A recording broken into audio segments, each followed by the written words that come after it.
우리가 말씀에 반응하는 게 얼마나 중요한지 몰라요. 예배할 때 은혜로운 예배가 다른 게 아닙니다.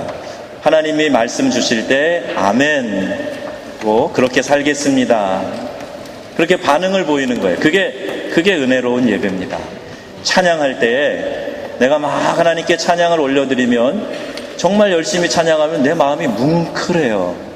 그게 예배의 감동입니다. 여러분, 말씀을 듣다가 예, 그렇습니다, 맞습니다, 그렇게 하겠습니다, 이런 마음이 드실 때 아멘 하시기 바랍니다. 네, 아멘 하시기 바랍니다. 네, 그게 예배의 반응이에요. 그러면 정말 은혜가 더 많이 됩니다. 저희 지난주에 말에 대해서 설교를 했습니다. 믿음의 사람은 믿음의 말을 하는 사람이다. 자, 이렇게 선포를 했는데, 여러분 한 주 동안 어떠셨어요? 여러분 말을 통해서 축복의 씨앗을 심으셨습니까? 아니면 전혀 변화없는 삶을 살고 오셨습니까? 우리가 통계적으로 그렇게 이야기를 하는데요, 우리의 말이 전달되는 게 고작 30% 정도밖에 안 된답니다. 그러니까 나머지 70% 잘 이해가 안 되고 전달이 안 되는 거예요.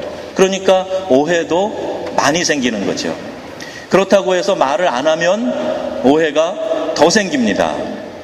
제가 연합새벽기도 가서 들은 얘기인데요, 목사랑 성도 사이에서도 이야기를 안 하고 대화 안 하고 한 달 지나면요, 오해가 많이 쌓인대요. 아무 말도 안 했는데 그냥 말 안 한 것 때문에 또 오해가 쌓인다는 거예요. 할 수도 없고 안 할 수도 없고, 우리는 소통에 대해서 많이 연구해야 됩니다. 어떻게 하면 더 잘 소통할 수 있을까? 그거 같이 많이 노력도 해야 되는 거죠. 한 가지 재미난 글이 있어서 우리 지난 설교와 좀 이어서 소개합니다. 국민 MC 유재석 씨를 아시죠? 이분이 본인 페이스북에 이걸 올렸다는 거야. 10가지인데, 말에 대한 거 10가지인데 제가 몇 개만 소개하겠습니다. 첫 번째는요, 앞에서 할 수 뒤에서도 하지 말라. 뒷말이 가장 나쁘다. 궁시렁거리지 마라. 두 번째, 말을 독점하면 적이 많이 생긴다. 적게 말하고 많이 들어라. 들을수록 내 편이 많아진다. 목소리의 톤을 높일수록 뜻은 왜곡된다. 흥분하지 마라. 낮은 목소리가 힘이 있다. 저희가 설교를 오늘 천천히 하려고 합니다. 지난 2주 동안 계속 목이 좀 쉬어갖고 천천히. 그리고 쭉 더 있어요. 근데 마지막 10번째, 혀를 다스리는 것은 나지만 내뱉어진 말이 나를 다스린다. 함부로 말하지 말고 한 번 말한 것은 책임을 지라. 이분이 신앙인인지 아닌지 저 잘 모르겠습니다. 그런데 참 의미 있는, 생각해 볼 만한 이야기들을 하고 있습니다.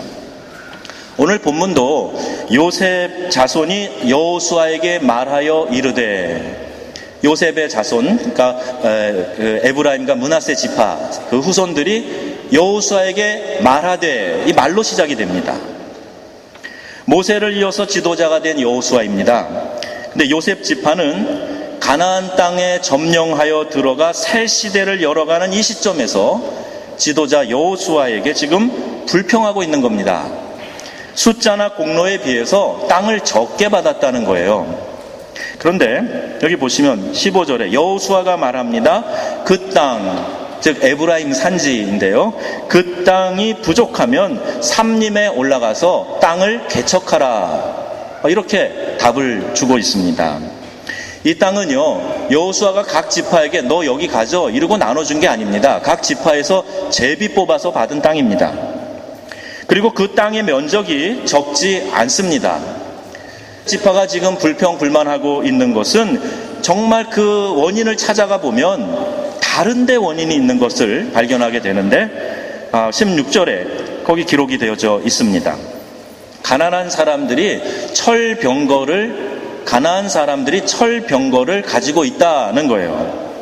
땅이 부족한 것이 아니라 많은데 자신들의 믿음으로, 자신들의 힘으로 그 철병거를 갖고 있는 사람들을 쫓아내고 그 땅을 차지할 자신이 없다는 얘기입니다.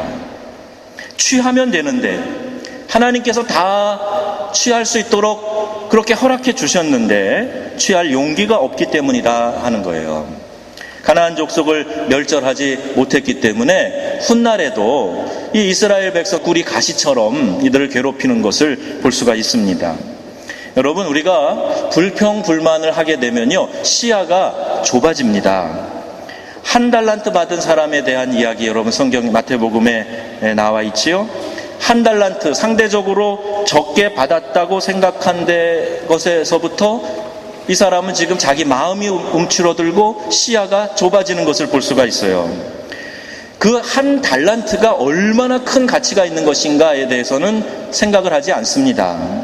다만 내가 상대적으로 좀 적게 받았지 하는 그 불평만 있을 뿐이에요. 그러므로 한 달란트 받은 사람이 땅에 그것을 묻어 놓았다는 것은 달란트만 묻은 것이 아니라 그의 가능성까지도 같이 땅에 묻었다는 그런 이야기입니다. 사람은 뭐가 부족해서 불평하는 것이 아닙니다.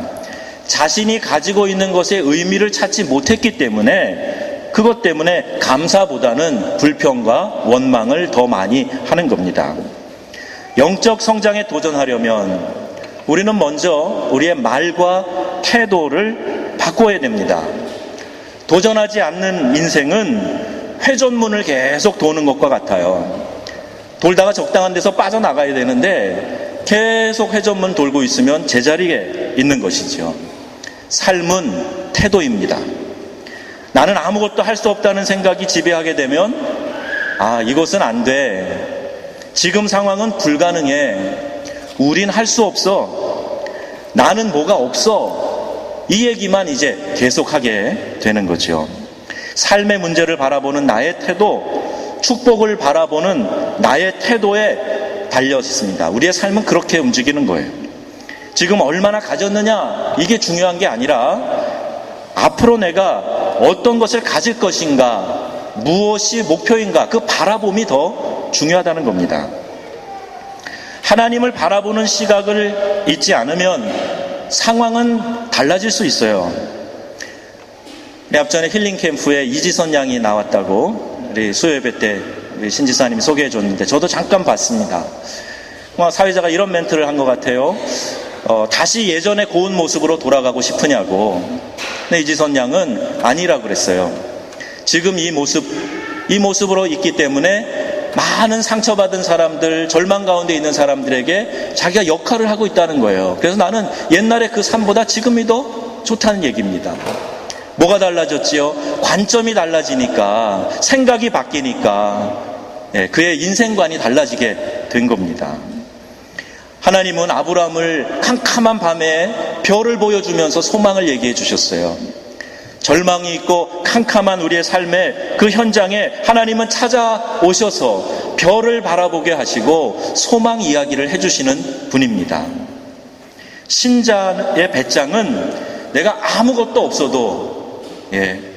없어도 배부름과 당당함을 갖는 것, 이것이 신자의 배짱이에요. 그 이유는 뭘까요? 그 이유는 하나님 때문입니다. 우리의 자신감의 근거는 바로 하나님입니다. 하나님 때문에 우리는 이 세상을 대하는 태도가 다를 수 있다는 얘기죠. 당당할 수 있습니다. 세상의 힘은 상대적이기 때문에 때로는 열등감에 빠지기도 하고 때로는 그냥 우쭐하는 우월감에 쉽게 빠지기도 합니다. 항상 비교하거든요. 누가 더 많이 가졌냐, 누가 더 힘이 세냐, 누가 더 기냐, 계속 그거 따지고 있잖아요. 너 누구 믿고 그러냐? 누군가 우리에게 그런 질문을 좀 해야 돼요. 너 뭘 믿고 그렇게 힘이 있어? 지금 네 상황을 보면 참 어려울 것 같은데 너 뭘 믿고 그래? 우리의 믿는 힘의 근거가 뭐예요? 하나님. 네 백이 뭐냐? 그러면 하나님이라고 그렇게 이야기를 하는 거죠. 너 어느 조직에 있어? 그러면 조직에 있어. 교회 조직에 있어. 이렇게 얘기하는 거죠. 우리가 이 세상에서 담대할 수 있는 이유는 하나님이 나의 삶의 모든 것에 근간이 되어주시는 것입니다. 그것 때문에 우리가 담대할 수 있는 거예요. 우리의 소유와 기업은 하나님이십니다. 요셉 자손에게 살렘에 올라가서 개척을 하라고 그렇게 명합니다. 얼마든지 취할 땅이 널려 있다는 거예요. 스스로 개척하라는 겁니다. 취하라는 이야기예요. 땅을 지파별로 나누어 줄 때 철저하게 경계를 나눠줬어요. 그리고 다른 지파의 땅을 넘보지 말고 지금 너희가 분배받은 그 땅의 대적들을 몰아내고 취하라. 이렇게 말하고 있습니다. 우리의 삶은 개척입니다. 가만히 있어도 저절로 되어지는 것은 아무것도 없습니다. 하나님은 사람을 기가 막히게 만드셨어요. 우리에게 놀라운 잠재력을 주셨습니다. 하나님의 말씀과 기도로 영적인 세계를 열어가다 보면 이전과는 비교도 되지 않는 놀라운 세계에 우리가 들어가서 이야, 이것이 하나님과 함께하는 삶이구나, 하나님이 도우시는 삶은 이런 것이구나 하는 그런 영적인 체험을 할 수 있게 해주셨단 말이에요. 우리 안에 그 잠재력을 주셨습니다. 창조성, 지혜, 통찰력 이런 거는 하나도 없고 그냥 약삭빠른 잔꾀로 세상을 사는 것, 그거 오래가지 못합니다. 큰 소득이 없어요. 하나님의 사람들은 하나님이 주시는 능력으로 사는 사람인 줄로 믿습니다. 렘브란트 같은 분들, 화가, 바하나 이 핸델 같은 음악가들, 하나님이 주시는 영감으로 지금도 우리가 그렇게 좋아하는 멋진 예술 작품들을 창조해내지 않았습니까? 하나님이 우리에게 힘을 주셔야, 능력을 주셔야 우리가 이 땅에서 넉넉하게 이기는 삶을 살게 되는 거죠. 하나님이 보장하신다면 우리는 두려워할 것이 하나도 없습니다. 나를 바라보기 때문에, 내 자신을 바라보기 때문에 그 한계에 갇혀 있는 거예요. 그러나 하나님이 함께 하시면, 하나님이 말씀하신 것이라면, 하나님이 약속해 주셨기 때문에 우리의 고백의 중심에 하나님만 있으면 우리는 넉넉하게 우리가 분배받은 그 땅을 차지하게 될 줄로 믿습니다. 이것이 신앙이에요. 우리에게 주신 것이 엄청나게 많아서 일평생 그것을 다 캐내어 써도 다 써지 못합니다. 세상 사람들이 보지 못하는 블루오션에서 우리가 살고 있어요. 은혜 생활을 하면 엄청난 삶의 에너지가 솟아나는 것입니다. 말씀대로 살면 일반적으로 우리는 건강한 삶을 살게 됩니다. 술, 담배 안 하고, 과욕 부리지 않고, 절제하고, 규칙적인 생활하고, 하나님의 기쁨의 삶을 누리는데 어떻게 건강하지 않을 수가 있겠습니까? 밤 늦게까지 술 먹은 사람하고 아침에 새벽기도 다니는 사람하고 누가 더 건강하겠어요?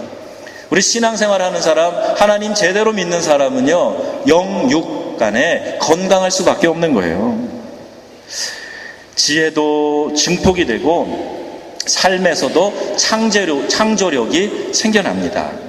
엄청난 양의 보물을 하나님은 우리의 삶의 구석구석마다 다 감추어 놓으신 거예요. IQ가 문제가 아닙니다. 여러분, 우리 학생들 누가 제일 머리 좋아요? IQ가 문제가 아니에요. 하나님이 나에게 무한한 능력을 주셨어도 그것을 활용하지 않으면 아무 소용이 없습니다. 갈렙은요, 이 산지를 내게 달라 그렇게 말합니다. 그가 그렇게 여호수아서에 고백할 때 그의 나이 85세예요. 갈렙의 이 고백에서 여러분, 젊은이의 힘과 에너지가 느껴지지 않습니까? 새로운 땅을 끊임없이 정복하기 위해서 나서는 이 노익장의 모습이 여러분 초라해 보여요? 그렇지 않잖아요. 힘이 있어 보이잖아요. 그도 하나님을 의지하였기 때문에 이런 고백을 할 수 있었던 겁니다. 할 것이 없는 것이 아니라 할 것을 아직 내가 찾지 못한 것뿐이에요. 세상에는 할 일이 너무너무 많이 있습니다. 여러분, 음식 하나만 맛있게 잘해도요, 그 음식점 대박 납니다.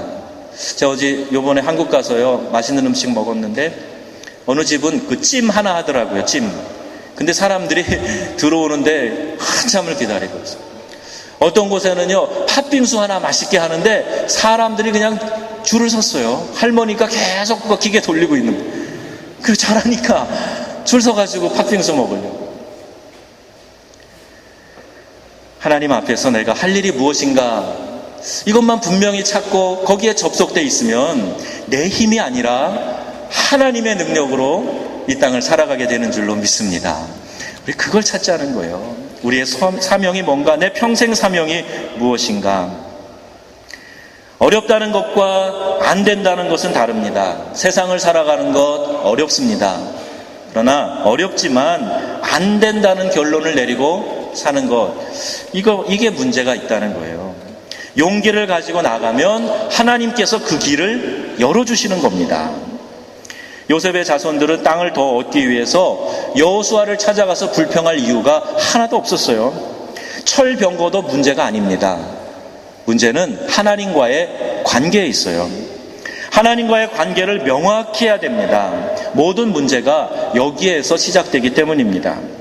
하나님의 손길이 희미해지면 자신들의 무능함만 보이게 되고 현실이 불만스러울 따름입니다. 그러나 믿음이란 하나님과의 거리를 좁히는 거예요. 그래서 내가 하나님과 가까이 있어 보니까 이 삶의 모든 것들이 다 다른 시각으로 보이기 시작하는 거예요.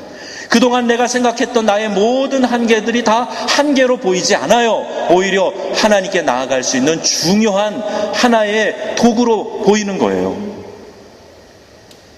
하나님을 회상하고 하나님의 그 신실하심을 신뢰하고 하나님과 가까워지면 용기가 생깁니다. 그리고 하나님이 내게 주신 약속의 말씀들이 떠오르게 되는 거지요. 예배에 생명을 걸어야 되는 이유가 바로 여기에 있습니다. 예배를 통해 하나님을 깊이 묵상하고 영과 진리로 예배할 때 우리는 하나님을 경험하게 되는 것입니다. 예배에서 은혜 받기 위해서 우리는 준비하는 마음이 있어야 돼요. 기도로 또 우리의 자세로 예배를 준비해야 됩니다. 여러분의 경험을 한번 되돌아보세요. 내가 정말 정성을 다해서 예배를 준비했을 때 은혜를 받으셨는지 못 받으셨는지 한번 생각해 보세요. 근데 막 분주하게 있다가 헐레벌떡 오고, 그리고 지금 막 졸려가지고 이 신체는 뭐 토요일 늦게 자가지고 이렇게 피곤하고 말씀도 안 들리고 찬양할 때도 졸리기만 하고 은혜 못 받습니다. 예배 전에 와서 마음을 정돈하고 기도하고, 우리 오르간 서주가 나올 때 이미 나는 여기 있어야 되고 찬양할 때 이미 같이 시작하고 있어야 돼요. 지금 많이 좋아졌습니다. 그런데 그렇게 열심히 준비하면 할수록 예배가 은혜가 되는 거예요. 자, 이번 가을 특세를 앞두고 2주간 이제 빠지지 않고 연합 새벽 기도회를 나갔어요. 다른 목사님 설교를 들으면서 은혜를 받기도 했고, 또 내 마음이 어떻게 하면 우리 성도들의 영적 성장을 이룰까? 하나님 무슨 말씀을 준비해야 됩니까? 그걸 목적으로 해서 예배를 드리고 기도하고 준비하니까 제가 먼저 은혜가 되는 거예요. 아니, 몇 명이 나오셨던, 몇 명이 집중하던 그거 상관없이 제가 먼저 은혜가 되는 거예요. 여러분, 부흥회 때, 말씀 사경회 때 왜 우리가 더 은혜 받지요? 훌륭한 분이 오셔서 말씀하시는 것도 이유가 되겠지만 그만큼 기도하고 준비하기 때문입니다. 임직자들을 위해서 어느 교회들 보니까 우리 금식하면서 작정해서 기도한다 그래요. 참 좋은 것 같아요. 우리도 특세 때 기도해야죠. 또 우리가 하나님 앞에서 어떤 은혜를 간구하느냐 하는 것은 얼마큼 우리가 마음의 자세를 준비하느냐와 직결되어 있다 하는 거 늘 생각해야 됩니다. 예배는 그분과 나와의 거리를 좁히는 거예요. 하나님을 더 깊이 신뢰하는 그 마음을 회복하게 되면 우리는 힘이 넘쳐나게 됩니다. 자신감이 찾아오면 자존감이 회복됩니다. 자존감이 회복될 때 삶의 태도가 바뀌게 되는 거예요. 자신감, 이거 회복하는 일이 매우 중요해요. 자신감은 용기를 가져옵니다. 불가능해 보이는 그 모든 것들을 가능하게 보기 시작합니다. 그리고 자신감이 사라지면 아무것도 아닌 거예요. 할 수 없다고 생각합니다. 두려움에 사로잡히면 여러분 비참해집니다. 오늘 저와 여러분과 우리 교회 공동체에 우리를 두렵게 만드는 그 악한 영의 그 힘이 있다면 모든 두렵게 하는 그 모든 세력들이 지금 주 예수의 이름으로 떠나가기를 명합니다. 선포합니다. 여러분 마음 가운데 두려운 그 모든 것들 주의 이름으로 떠나가기를 선포합니다. 두려움에 사로잡히면 아무것도 할 수 없어요. 두려움은 실체가 아닙니다. 여러분 거인 골리앗과 이스라엘과 대전하고 대치하고 있을 때를 여러분 기억하시죠? 말씀을 통해 사무엘 말씀을 통해 여러분 기억하시잖아요. 거인이 나와서 그 굵고 막 산이 흔들릴 것 같은 목소리로 소리 지릅니다. 야, 너희 중에 나와서 맞짱 뜰 사람 있으면 나와봐라. 사람들이 다 두려워해요. 바위 뒤에 숨었습니다.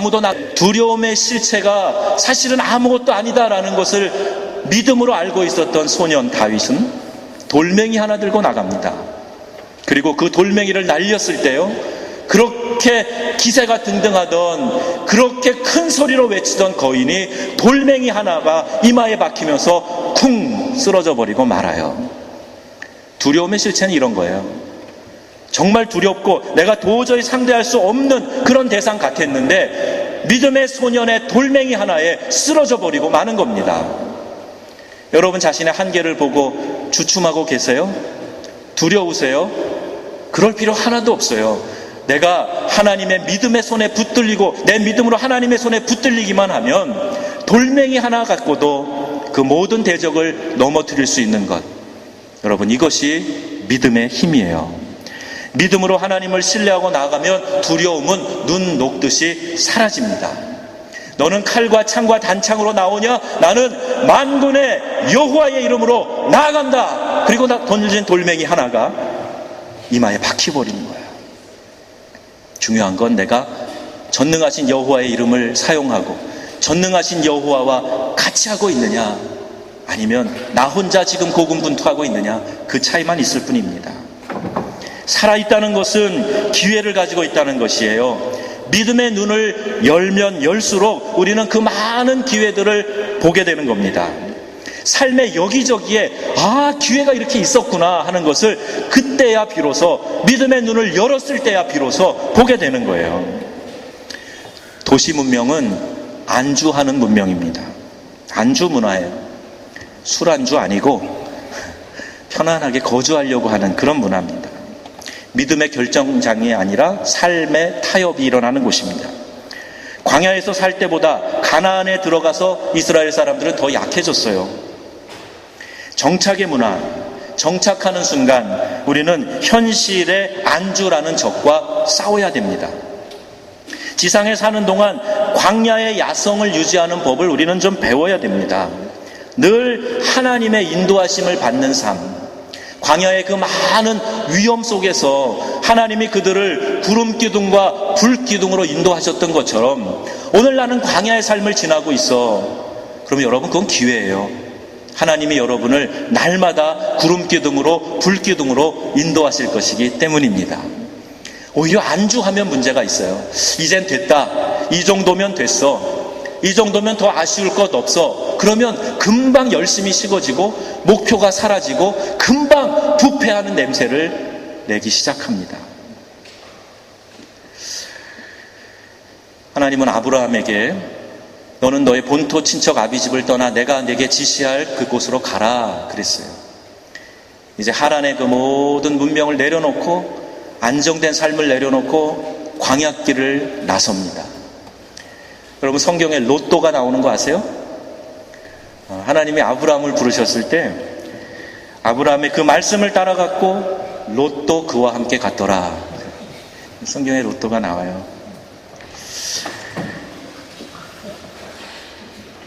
그런데 롯은 가다가 안주했습니다. 소돔과 고모라 그 소할 땅을 보니까 물도 넉넉하고 가축을 키우기 좋은 것 같고 사람들도 세련된 것 같고 무슨 좀 문화가 있는 것 같고 이래가지고 거기 안주하기 시작하면서 그는 소돔과 고모라의 그 타락한 문화와 접촉될 수밖에 없었던 겁니다. 안주하면 안 되는데 안주할 수 있는 그곳을 떠나 새로운 도전을 해야 우리는 믿음의 성장, 영적인 성장을 경험할 수 있게 되는 줄로 믿습니다. 떠나셔야 돼요. 일어나셔야 돼요. 제가 아프리카에서 사역을 할 때요, 카메룬 두알라라는 지역엔 정말 덥고 습한 곳입니다.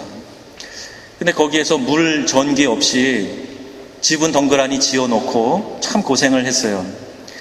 그런데 그 모든 문제들 해결하고 이제 전기도 본선을 연결하고 물도 이제 지하 펌프를 파서 계속 컴파운드에 돌릴 정도로 이제 좀 편안해진 삶이 됐습니다. 한 달 만에 야운데라는 곳으로 이사 갔어요. 거기 가니까 이제 신학교를 책임 맡아 하면서 교수 사택, 게스트하우스, 도서관을 짓는 건물, 그 뼈대만 있는 건물을 짓기 시작했습니다. 그리고 다 고생해서 2년 반 만에 지어놓고 그리고 또 안식년 한다고 거기를 떠나고 들어오고 저는 여기 이제 오늘 프랑스로 오게 됐습니다. 이제 좀 살만한데 안주할 수 있는데 하나님 자꾸 옮겨 놓으셨어요. 아마 제게 하나님께서 또 다른 일들을 통하여서 할 일들, 또 하나님께 드려야 될 일들에 대해서 그림을 그려가고 계셨겠지요. 우리 교회 역사를 좀 아는 분들이 여기 많이 계십니다. 파리에서 예배처소를 구하기 위해서, 원래는 저희가 샹젤리제 쪽에 있었는데 뱅센으로 이사 간 다음에 10여 년 동안 거기 지내면서 계속 다시 시내로 나올 생각을 하셨던 것 같아요. 제가 오기 전부터 노력들을 많이 하셨는데 결국 우리가 이 파리 시내의 한 복판에 와서 예배할 수 있게 됐습니다. 목사관이 머니까 청년들이 와서 예배도 드리고 식사도 하고 하다가 거기 너무 멀어요. 한 번씩 가는 게 숙제 같아요. 뭐 이런 이야기들이 나오기 시작했고 저도 교인들과 좀 가까이 있고 싶은 마음 들었어요. 어느 교인이 위급한 일이 있어서 전화를 했는데 가는데 1시간 반이라, 출근 시간이라. 그래서 마음이 막 참 힘들었던 시간도 기억이 납니다. 근데 하나님 은혜 가운데 또 우리 많은 성도들이 2년여 동안요 건물을 보러 다니고 또 우리 교육관도 좀 찾자고 그래서 2년이 넘게 건축위원회 활동을 하면서 결국 우리가 선교교육관도 마련하지 않았습니까? 참 많이들 수고하셨고 또 하나님께서 우리가 그때그때 필요하고 기도한 대로 열어주셨어요. 이제는 우리 교회가 이제 시스템을 만들고 영적 성장을 위해서 집중할 때예요. 그리고 하나님은 반드시 그 일을 우리에게 주실 줄로 믿습니다. 영적 성장을 이루는 일에 같이 도전할 때가 된 거예요. 여러분, 영적 성장을 이루는 일, 그것은 하나님께서 우리에게 그 일을 위해서 아무것도 기댈 수 없는 상황으로 몰아내실 때가 있다는 거예요. 직장을 잃을 수도 있습니다. 내 건강을 잃을 수도 있어요. 또 의지했던 사람과 헤어질 수도 있습니다. 통장의 잔고가 바닥이 날 수도 있어요. 이 모든 일들은 하나님이 다루시는 손길 가운데 있는 겁니다. 왜요? 우리가 영적으로 더 성장하라고, 하나님만 바라보고 하나님만 붙들라고 우리의 삶 가운데 그런 기회들을 허락하시는 거예요. 믿음의 사람들은 광야의 길을 가는 사람들입니다. 정착지에서 잘 먹고 잘 사는 것은 나태와 부패를 낳을 뿐입니다. 개척 정신을 가져야 돼요. 현실에 안주하지 말고 영적 성장을 통한 삶의 변화에 우리는 승부를 걸어야 됩니다. 이게 가장 중요한 것이기 때문이에요. 여러분, 공부도 영성이 있어야 됩니다. 우리가 관계도 영성이 있어야 되는 거예요. 행복한 가정생활 영성이 있어야 되는 겁니다. 이 기회를 하나님께서 우리에게 허락해 주셨어요. 새벽을 깨워서 우리 교회가 작정한 특별 새벽 기도에 나가 함께 기도하는 거 너무 중요한 거예요. 이제 한 주 남았습니다. 성경 공부를 한다. 우리 같이 모여서 같은 말씀으로 공부하는 게 얼마나 중요한 건지 몰라요. 여러분, 집밥 안 드시고 자꾸 밖에서만 식사를 하시면 영양의 불균형 생길 수 있습니다.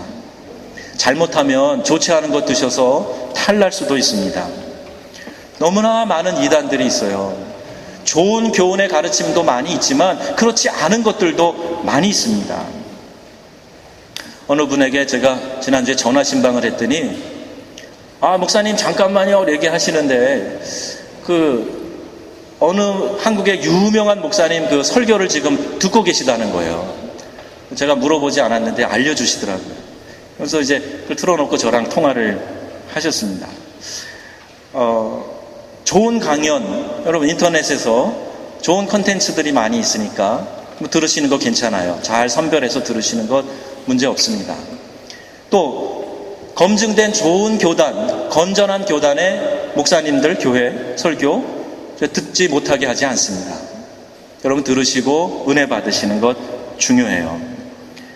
그런데 여러분, 저한테는 굳이 그거 듣고 은혜 받으라고 그렇게 얘기하지 않으셨으면 좋겠습니다.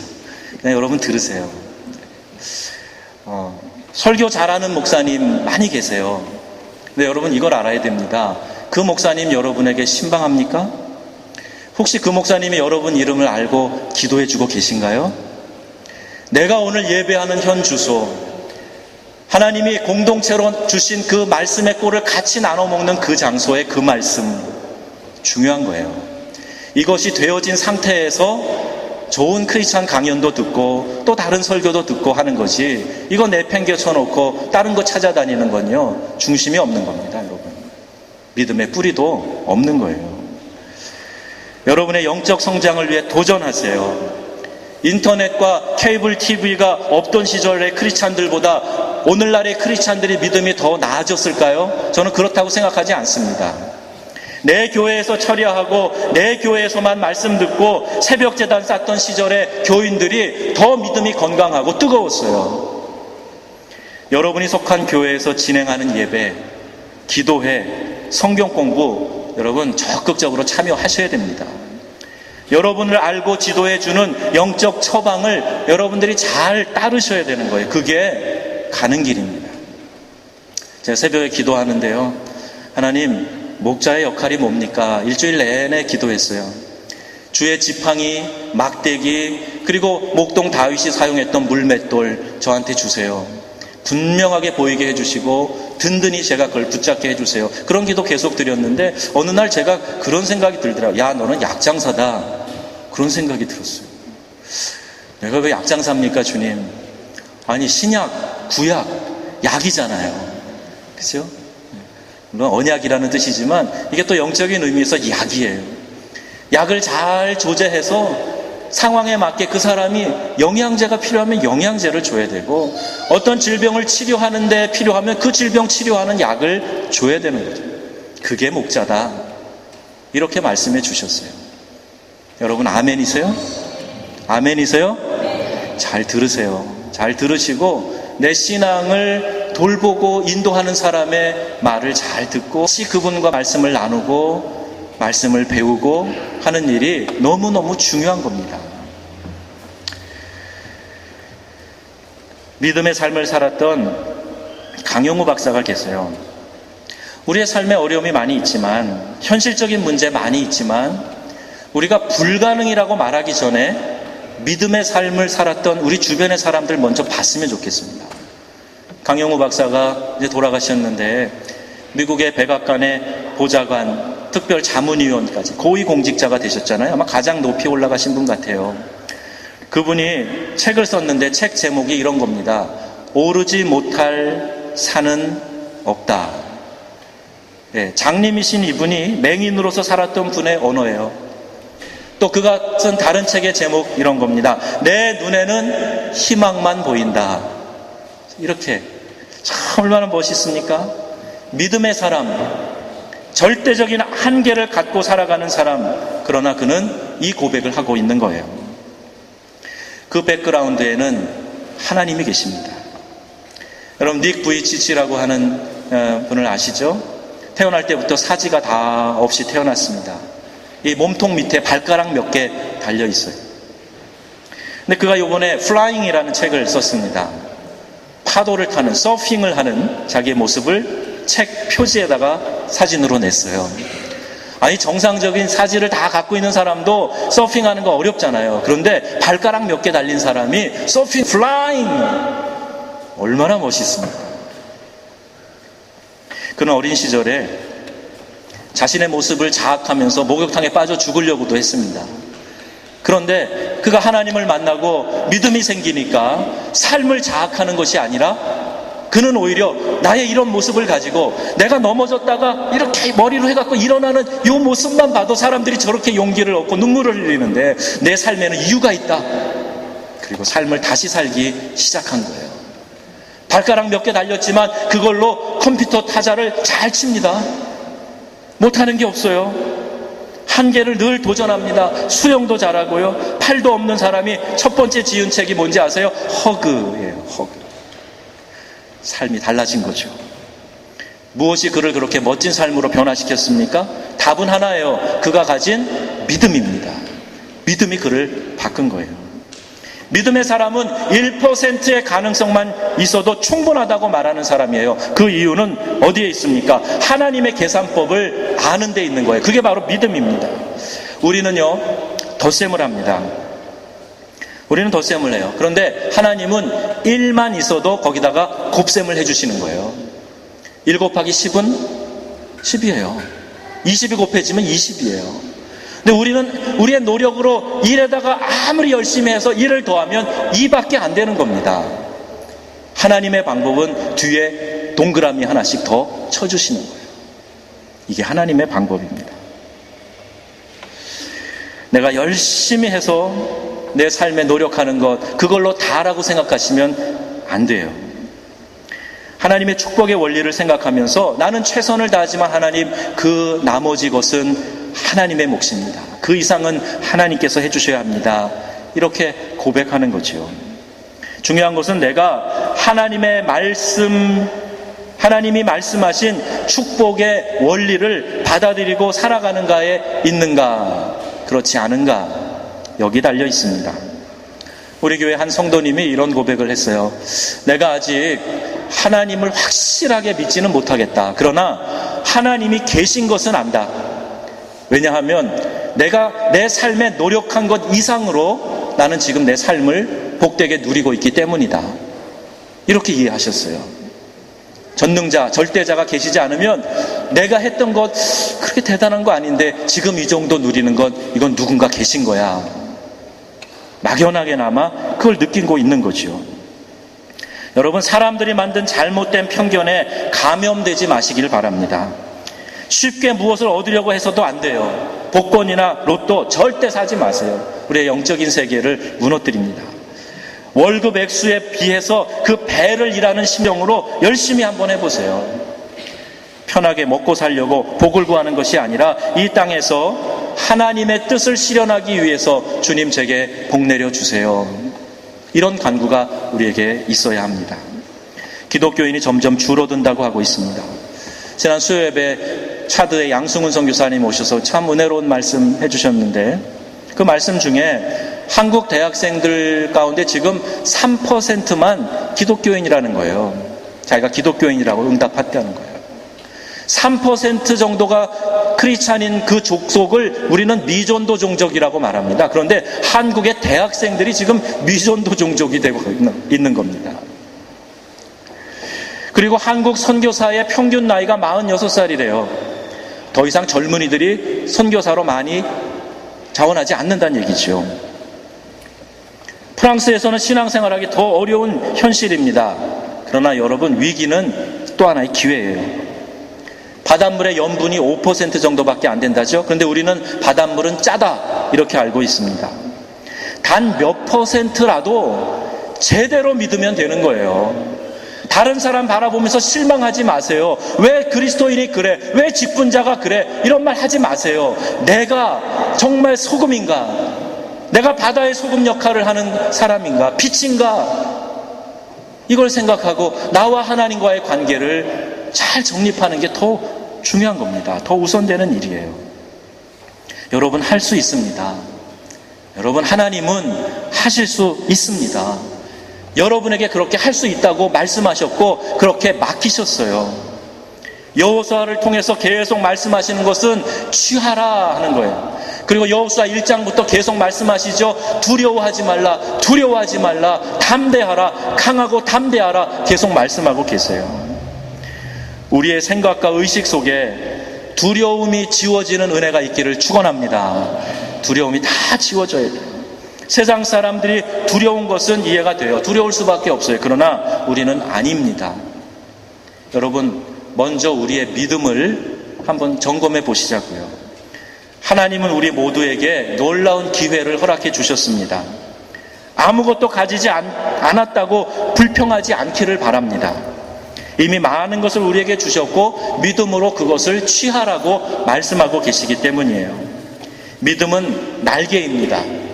닉 부이치씨가 플라잉이라고 얘기했다면, 그가 얘기했다면 우리 가운데 누가 그렇게 말하지 못할 사람이 있겠습니까? 하나님은 다 주셨는데 그 땅을 밟고 가는 것은 우리의 역할이에요. 현실에 안주하려는 사람에게 하나님은 그 땅을 주실 수 없습니다. 믿음의 사람은 말씀을 따라가는 사람입니다. 세상은 두려워서 못해도 우리는 우리의 최고 개런티는 하나님이십니다 라고 고백하는 사람, 그 사람이 믿음의 사람입니다. 진실하신 하나님의 그 약속을 붙들고 순간순간 그래도 두렵지만 그 두려움을 믿음으로 내가 이겨내면, 우리가 이 믿음의 날개를 달고 현실에 뛰어들기만 하면 하나님의 놀라운 스토리가 우리의 삶 속에서 일어나게 될 줄로 믿습니다. 뛰어들기만 하면. 움츠리고 있다면은요, 우리가 좀 믿음을 가지고 이 가슴이 쿵쿵 뛰는 그런 감동을 좀 맛보았으면 좋겠어요. 갈렙의 스피릿이 오늘 우리에게 좀 전달됐으면 좋겠습니다. 이 산지를 내게 주소서. 그날에 하나님께서 말씀하신 그 땅을 내가 취하겠습니다. 여러분, 이 스피릿이 저와 여러분 안에 좀 깊이 새겨지면 좋겠어요. 어떤 것도 두려워하지 마세요. 하나님 한 분만 두려워하세요. 기죽지 마세요. 믿음의 눈으로 세상을 바라볼 때 내 눈에는 희망만 보이게 될 줄로 믿습니다. 하나님이 엄청난 것을 우리에게 맡기셨다는 사실을 믿고 그 땅을 정복해 나아가는 은혜가 있기를 바랍니다. 저와 여러분이 믿음의 선포를 하십시다. 믿음으로 선포하고 나아가기를 우리 주 예수님의 이름으로 축원합니다. 아멘. 기도하겠습니다. 하나님, 영적 성장에 도전하겠습니다. 부끄럽게 주저앉아 있었던 저희들의 모습, 하나님 이 시간에 긍휼히 여겨주셔서 주님 손 내밀어 주시고 우리가 1만 가지겠습니다. 주님 그 뒤에 곱하기 해주세요. 10배, 100배, 1000배, 10,000배 곱해주세요. 주님, 영적 성장을 위해 도전하길 원합니다. 우리가 갖고 있던 그 모든 부정적인 생각과 편견, 불평, 불만 다 내려놓고 하나님의 기적을 의지하며 나아가길 원합니다. 주님, 우리 성도들 기도의 열쇠 붙들게 하시고 믿음의 열쇠 취하게 하시고 하나님이 주신 그 땅을 발로 밟고 나아갈 수 있도록 은혜 주세요. 우리 다 같이 한음성으로 기도합니다. 하나님 아버지, 오늘 저희에게 주신 이 말씀이 우리의 삶 속에 적용되기를 원합니다. 믿음의 고백을 가지고 나아가기를 원합니다. 기도하며 나아가기를 원합니다. 주여 하나님, 우리의 삶 가운데 은혜를 베풀어 주옵소서. 불신자와 같이 살았습니다. 하나님, 믿음의 눈을 뜨지 못했습니다. 하나님, 이 삶의 모든 문제를 여는 마스터 키인 이 기도 하나님 활용하지 못했습니다. 기도의 열쇠를 활용하게 해주세요. 기도의 현장에 나아가게 해주세요. 말씀 배우는 자리에 나아가게 해주세요. 하나님, 우리가 함께 말씀으로 교제하는 우리 다락방 모임, 소그룹 모임, 우리 기관들의 모임에 부흥을 주세요. 하나님, 주의 은혜를 경험하기 원합니다. 우리 안에 모든 편견들 다 버리게 해주시고 믿음의 눈을 뜨게 해주시고 힘있게 일어서는 하나님의 사람들로 세워 주시옵소서. 오늘도 이 말씀 주시니 감사합니다. 하나님, 함께하게 하시니 감사합니다. 주여, 이 종에게 하나님 은혜 주시고 더 담대한 믿음 주시고 하나님 한 분만을 두려워하며 하나님 한 분만을 의지하며 믿음으로 거기에 걷게 하여 주옵소서. 주님 감사하며 예수님의 이름으로 기도드립니다. 아멘.